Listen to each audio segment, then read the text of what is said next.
Olá novamente, muito bem. Então, terceira e última parte aqui da aula de hoje é por que caralhos o Brasil não se fragmentou e manteve a unidade territorial e política, né?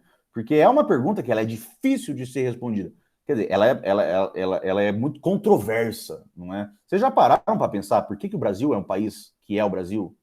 Por que a gente tem esse tamanho gigantesco enquanto Eu te os... perguntei isso na última live. Não sei se foi na última live, mas Uhum. eu te fiz essa pergunta que eu também fico pensando, tá? É muito grande.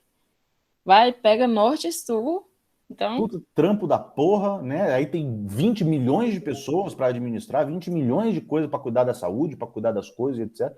Por que diabos que a gente é um e país não cuida direito, né? desse tamanho? Não cuida direito. E mesmo que não cuida porque não tem vontade política, não é? Eu acho que é principal por causa disso, porque quem está no poder ainda é uma elite oligárquica que pensa principalmente nos próprios interesses. E mesmo que tivesse uma galera muito da hora progressista, que fosse reforma agrária, educação popular e etc e tal, ia ser muito difícil a administração de um país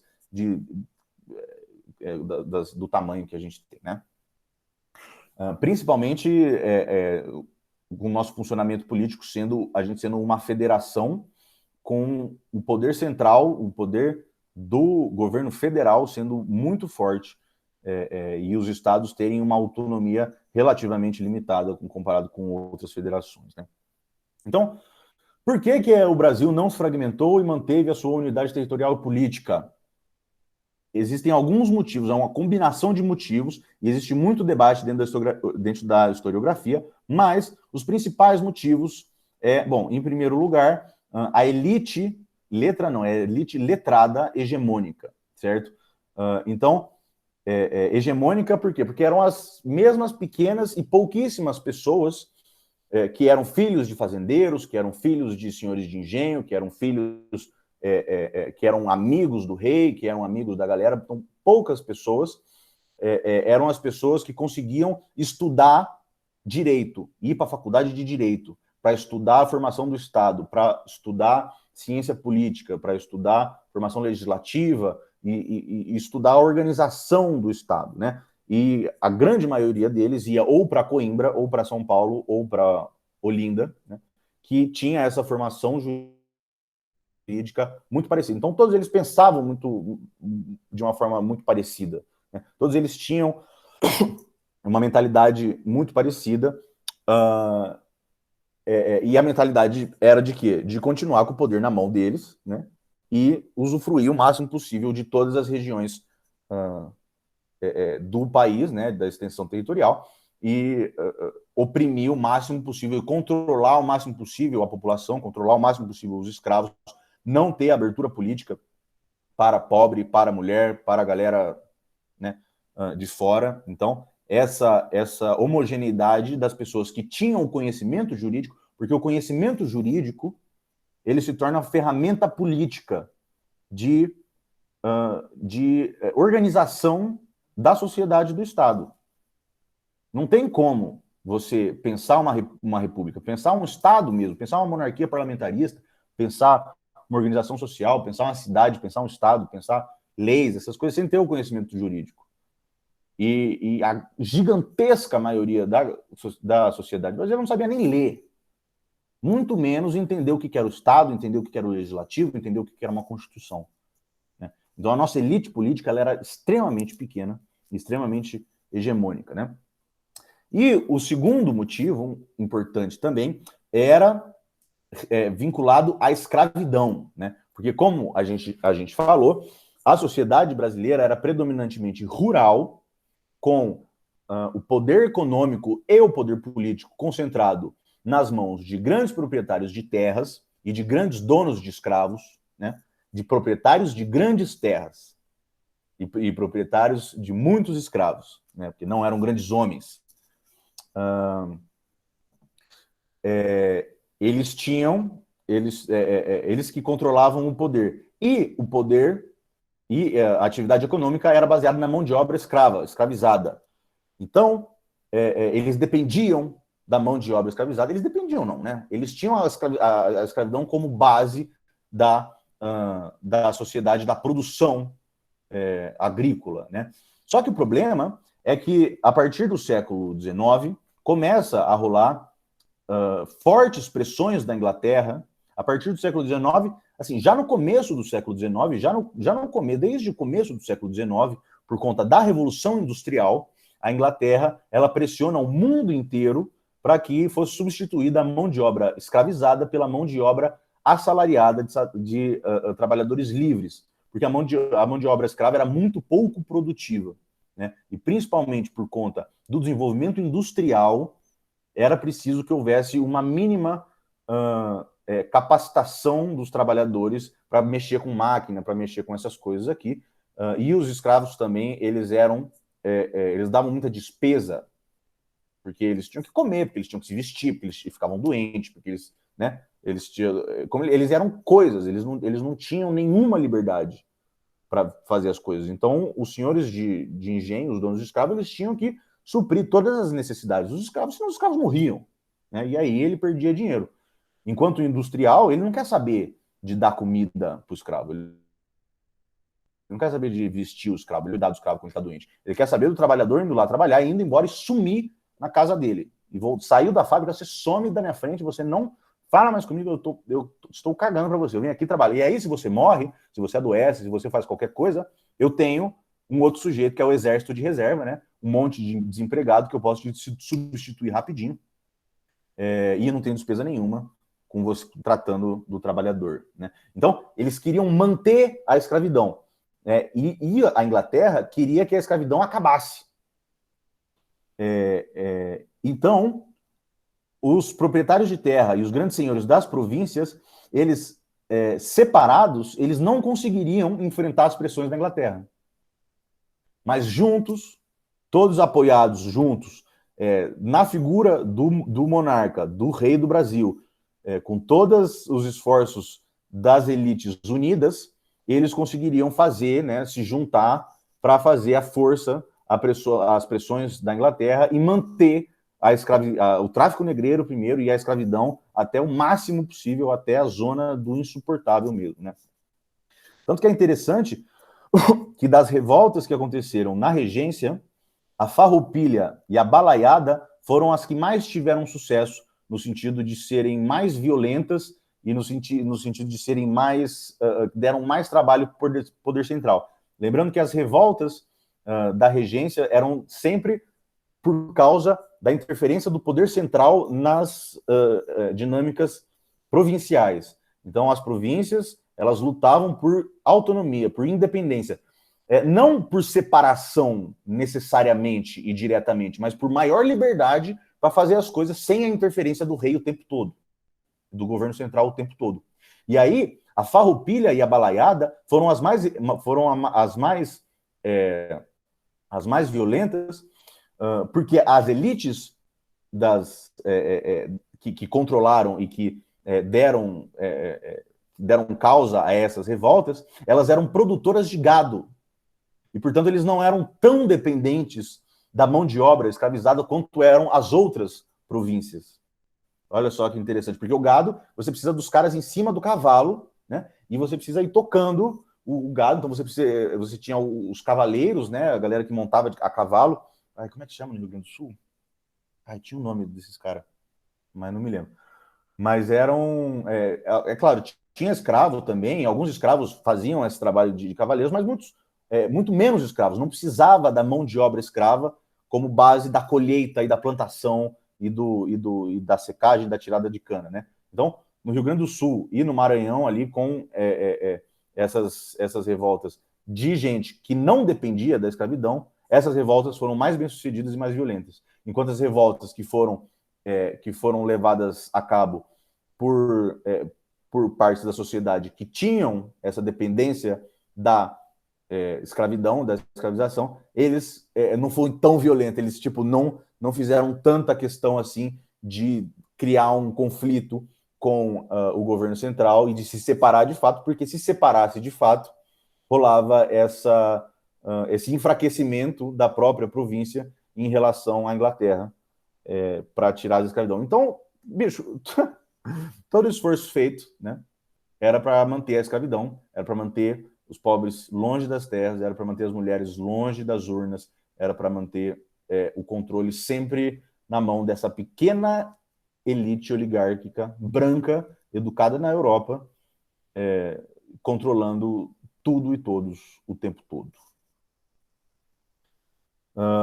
Aqui está uma figura do navio negreiro, né, do tráfico de almas, tráfico de viventes, tráfico de pessoas, né, ilustrando mais ou menos aqui o cerne da mão de obra nessa época, eram os escravizados negros vindo da África. E a base material da sociedade, percebam que aqui essa imagem ilustra melhor do que aquela outra lá, a presença de africanos escravizados e negros livres também, libertos, nas cidades, certo? No ambiente urbano. Eles faziam tudo, fazia sapato, fazia banquinho, fazia laje, fazia igreja, fazia tudo. Enquanto os homens brancos ou pensavam, faziam leis, ou administravam as fazendas, ou não faziam porra nenhuma, na verdade, e ficavam lá sendo sanguessuga do rei, né? Então, esta é a nossa primeira aula de Revolução não, Segundo Reinado. Muito bem, vou parar de apresentar. Esta foi a aulinha de Segundo Reinado. Vocês têm dúvidas, meus amigos? Perguntas a serem feitas? Questionamentos? Ô, Pedro, assim, o número de escravos era muito maior do que o número de pessoas assim livres aqui no Brasil nessa época, né? Não era maior, não chegava a ser maior, mas era Mas, tipo assim, igualava. mais ou menos, mais ou menos. Porque, tipo assim, eu fico pensando, deve ter tido movimentos assim para acabar de parte dos negros, teve, claro, né? Sim. Teve, Porque, fala. tipo assim, o meu questionamento que fica, tipo, faltou junção, tipo, lógico que eles tentaram, faltou união deles entre si para acabar com isso logo de uma vez, porque demorou tanto tempo e é tipo uma coisa que a gente vai carregar por muito tempo ainda. Então, Sim, não, pode crer. Mano, então, no Haiti aconteceu a única revolução de escravos bem-sucedidas na América, né?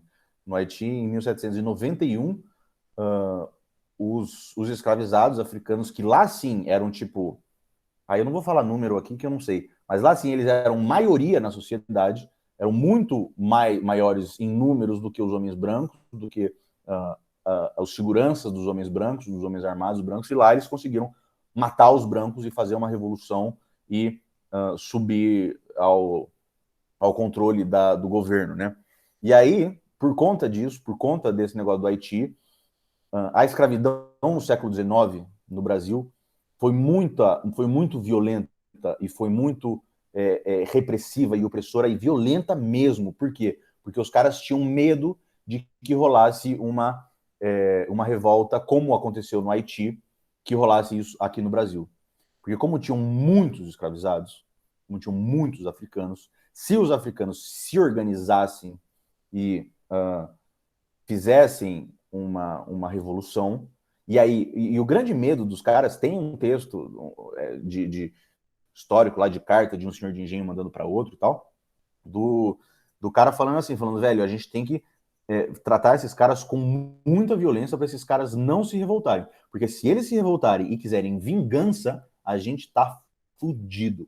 E aí, então eles tinham muito medo, esse medo da revolução, de uma revolução escrava, era muito presente de fato. E aí, os escravos não se organizaram. Puta, como é que você vai falar que não se organizaram, né, velho? Que condições que eles tinham? Não falavam a língua, não, eram bens. Como é que ia se organizar? Se hoje é difícil se organizar o trabalhador, o estudante, essas coisas, eles não tinham a menor condição de trabalhar, né? De se organizar e de fazer uma revolta. Não tinha. E tanta questão que você mostrou, até a imagem, tipo assim, de colocar eles próprios para se baterem, para se castigarem. Colocar o quê? Desculpa, não vi. Tipo assim, eles, tipo assim, um escravo para castigar o outro escravo. Isso também gerava, provavelmente, né? Gerava muito conflito entre eles. Nossa, porque, tipo assim, demais. pô, cara, o cara tá lá comigo, escravo igual eu, e tá me batendo e tá me punindo por quê? Pois é. Conflito lá interno. Tanto que essa brisa aí do escravo de casa, né? O escravo da casa grande, ele era muito mal visto, né? Ele era muito odiado pelos outros escravos, né? Porque era um escravo que trabalhava para o senhor, que trabalhava para o branco e que internalizava essas ideias de que os outros escravos eram inferiores a ele, embora ele era ainda escravo, ele não era homem livre que trabalhava, muitos não eram homens livres que trabalhavam para o patrão, mas ele era ainda escravo, só que ele era o responsável por controlar os outros escravos e açoitar eles e tal. Eles tinham internalizado essa ideologia de fato de que ele era, eu não sei qual que era a brisa. Já assistiu Django Livre?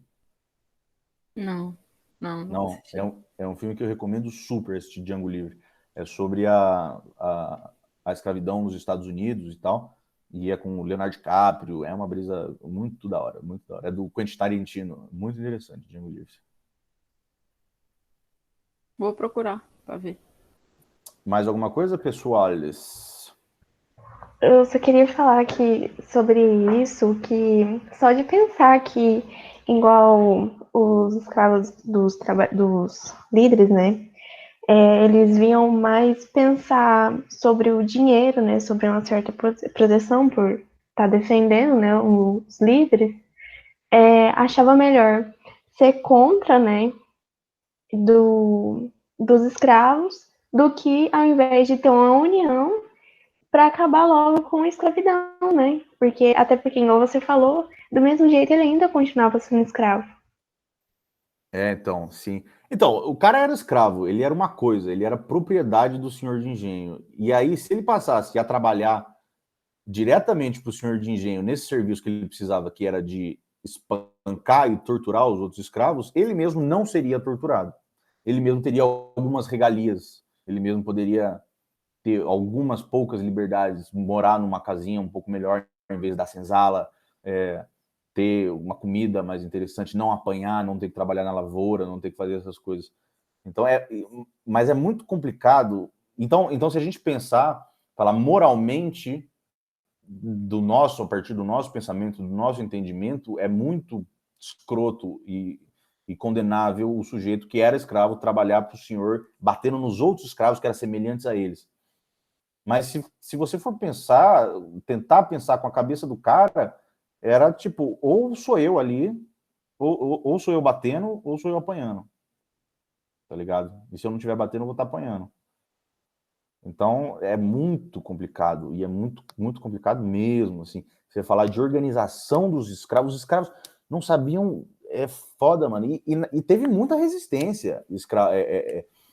A gente vai ver na aula de escravidão, teve muita resistência, teve muito quilombo, teve muito escravizado fugindo e se organizando para combater os poderes locais. Só que o problema é que era praticamente impossível para os escravizados se organizarem num nível de tomar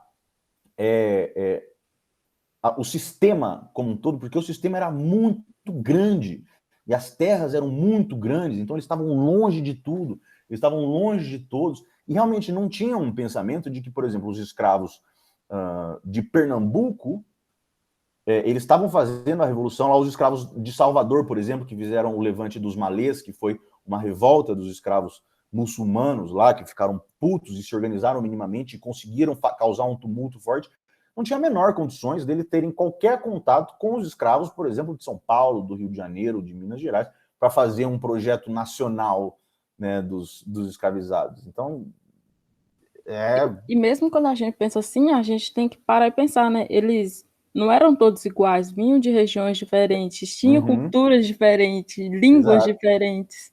Então, é mais complicado, né? Muito complicado, exatamente. E uma brisa que eles faziam, que os senhores de engenho faziam quando eles iam comprar os escravos, quando eles iam nos leilões de escravos, eles escolhiam, eles iam comprar 10 escravos, eles tentavam pegar 10 escravos de 10 etnias diferentes, para eles não falarem a mesma língua, para eles não terem os mesmos deuses, para eles não terem as mesmas culturas, para eles não se entenderem e não conseguirem se organizar.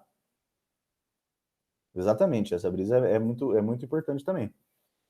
Não tinha, não tinha. A escravidão era um sistema de absoluta opressão e absoluta paralisação e incapacitação de fazer qualquer tentativa de um movimento minimamente organizado. Eles tinham muita resistência, mas as resistências eram locais, as resistências eram individuais. Teve muita resistência, de fato, só que eles não tinham as menores condições de fazer uma resistência um pouco mais organizada. E ainda, lembra que teve a Revolução no Haiti no final do século anterior. Então, os caras tinham medo, e eles faziam esforços constantes e intensos para que não acontecessem essa revolta dos escravos, né? Então, bicho, é foda. Cara, é igual pensar sobre o Brasil. A gente tá falando sobre a escravidão, que foi uma base, assim, muito importante, né?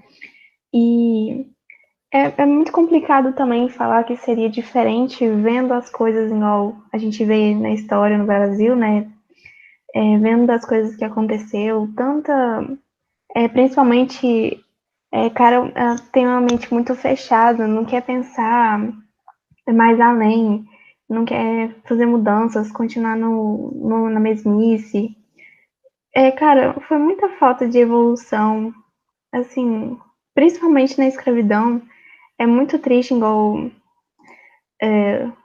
você tava mostrando, assim, as imagens. Nossa, cara, dá uma tristeza tão grande de ver como eles eram maltratados lá.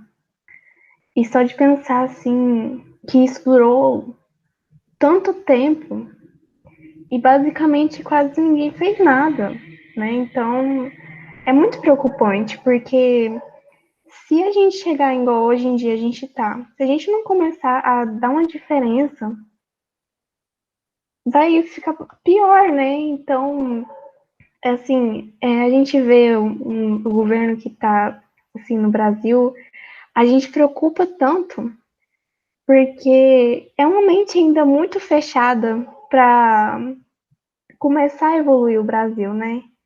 Então, é uma complicação muito grande. Muito grande, muito grande. A gente é um país, um bebezinho, no sentido de democracia, no sentido de constituição, no sentido de busca de garantia de direitos fundamentais aí e tal. Por isso que a Lídia estava falando que ela pensa em fazer direito e tal. Eu acho direito um porre, eu acho muito chato. Eu faço direito, mas eu acho muito chato. Mas, assim, é a ferramenta que a gente tem para mudar o sistema de dentro, tá ligado? É estudar o sistema. Porque essa brisa que você falou, não fazer nada, né? Eu entendo assim, quando o pessoal fala não basta não ser racista, tem que ser antirracista, é porque se você só não é racista e não se posiciona e não age contra isso, não é que você está a favor, mas o sistema ele já é organizado e essencialmente, estruturalmente, profundamente racista. Então você não falar nada e falar, eu só deixo acontecer, está acontecendo e o racismo pesadíssimo e a exclusão e a concentração de renda e a concentração de coisas. O sistema ele foi construído por esses arrombados dos monarquistas e desses pequenos oligarcas para funcionar sem a presença de pobres, sem a presença de pretos, sem a presença de mulher. E a herança que a gente tem é essa, tá ligado? Então, assim, se a gente só não se posicionar, a gente vai estar não interferindo em uma coisa cujo funcionamento é extremamente negativo. Então, não basta você não ser racista. Não ser racista é o mínimo que você deve à sua própria civilidade e condição de ser humano. Agora, se você quiser ser uma pessoa construtiva para a sociedade, você tem que ser antirracista ativamente. E a represária era forte demais para eles. Como é que é? Vamos ler aqui o negócio do coisa. Do Alex. Desde o início, muito mal administrado, e a represália era forte demais para eles arriscarem à toa.